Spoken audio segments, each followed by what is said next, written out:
So, can you tell us a little bit about how Chinatown has changed? Yeah, I came to Vancouver in 1978, so I've been here for it's over 35 years, so I've seen a lot of changes. Um, I came at a time when, it's after World War II, and um, uh, and it was just a period after 1947, the repeal of the Chinese Exclusion Act, and the Asian people gained the citizenship, and so a lot of Chinese people from the community here went back to China and Hong Kong to bring the family over. So it's a period from the 50s, 60s family reunion. It's quite quiet, not much changes. I remember when I first came here, we always focused on Chinatown. We came down to the market to buy Chinese food, and for going to the tea house restaurant, for food, sort of like family kind of thing. And it was quite quiet. It's not much, but I think in the middle of the 70s, it started to change a lot because a lot of Hong Kong immigrants came over. They were worried about the 1997, the return of Hong Kong to China. So it was quite a suddenly, influx. Before the 70s, it was slowly, and family union, but in the middle of 70s, kind of a lot of large families, and they start to move. They settle down out of Chinatown because they have better means. They were educated. Most of them it's good education, and some they have some assets. They came here. They're independent rather than before the family-related, although there are still some family-related immigrants, and so they can afford to buy houses, and it stimulated the housing market. And Chinatown started to change over from the very simple kind of Chinese restaurant with North American influence, chop suey, what you call chop suey, mixed veggies. It turned into more authentic, more sophisticated Chinese food from Hong Kong, and restaurant, more better restaurants, with better ingredients.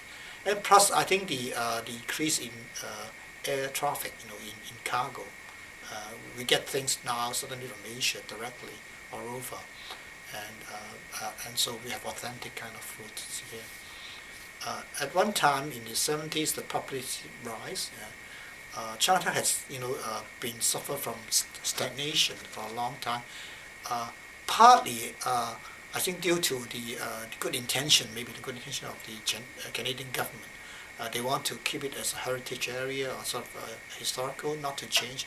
So the building codes are city's building code are restrictive. You cannot change the outside of the building, and that has pros and cons because Chinatown was backward in a sense, not able to change with the rest of the city, and plus the fact that a lot of the families in Chinatown they cannot afford to to improve, or they cannot afford to improve the facility, so you get some 70s, the influx of new immigrants from more wealthy kind of people, professional, they helped change, a lot, and they moved, settled down, and then Chinatown spread out to other parts of Vancouver, first in Burnaby and then in Richmond.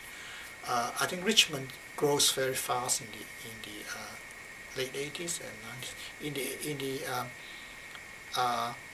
80s, I think more Taiwan people also moved over. There was quite some changes and fluctuation in Taiwan, so we get another new batch of immigrants, of Chinese immigrants from a different area, from geography, from Taiwan came in, and they also put in some input into other aspects. Taiwanese people are very entrepreneurship, it's a strong entrepreneurship, and they bring in some more international kind of chains of companies like supermarkets, that brought in, and Richmond developed very fast at the same time. And in Vancouver in the 1986 we had the Expo, and that bring Vancouver onto the international map, and so it becomes sort of sort of known as a very nice place for settlement and people from Asia. And started from that, another incident in China, the Tiananmen Square in 1989, and happened, and then there were, starting from that, there were more mainland Chinese people coming in. So even among the Chinese community here, there are quite a different backgrounds. People, different parts of China, different political systems, plus the local born Chinese, and so it's quite a complicated area. And but it maintains a large population. I think it's the largest language spoken language apart from English in Vancouver, and in population it's close to the East Indians. We're very very close, but we're more visible in many ways. I think different from the East Indians. I think the Chinese people have strong national characteristic compared. I think East India, because they at one time they were ruled by Great Britain and English. They assimilated in some way in English. Language is less a problem to them as to the Chinese people. Although we quickly pick up that very fast as well. So you see the changes in that many ways, and spread out, communities spread out, and Chinatown recently had the relaxation. I think there are more property came in. Just across street, the Wing Sung building, which is one of the oldest building in Chinatown, was purchased by a real developer, Rennie. The kind of rest is changing faces, and the other one, the Tinsel Town is also a property, high rise. It changes Chinatown, and the garden, which was built, during the expo, also offer another aspect of the Chinese community and the culture here. So there's quite a changes. I think in the early years of the immigration, where we're not welcome or accepted, even find difficulty in renting places, to being sort of being discriminated in the school system and other things. I think there's been changed, a lot of changes already since the 70s, and you can see also the surface, banking surface, supermarkets, and you have not only Chinese food or Chinese language speakers, in order to help to facilitate. So it's overall quite a new change. I think we can move around in Vancouver, as much as being proud as part of being Canadians. Would you say Chinatown is, in the eyes of non-Chinese people, becoming a more desirable place to live? Chinatown has been, because it's close to downtown East Side, always, like in many Chinatown all over the world, in North America, been associated with the underprivileged people, or the working class people. Like Strathcona area used to be the Jewish people lived, and where they live, and then they move out, and then the Chinese move in, and so that has the the pros and cons and disadvantage. So like many underprivileged people in a municipal environment in the city, they always suffer, to a certain extent, because of the not affordable, or they are not the living conditions not as up to par with the average.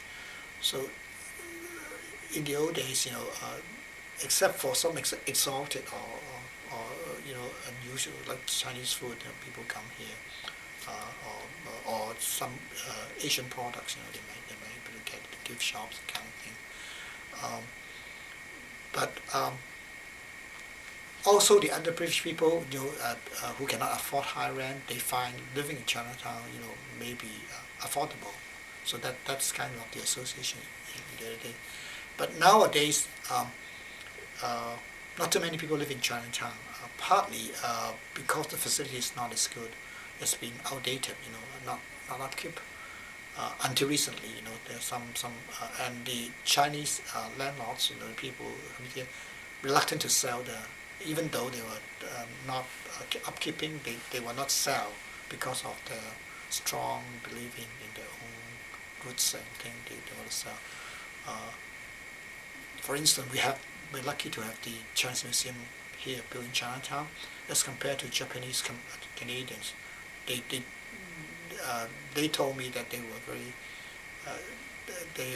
they envy us very much because they don't have the museum in Japantown. They have to move into Burnaby where they apply for that, because of the land is no longer usable.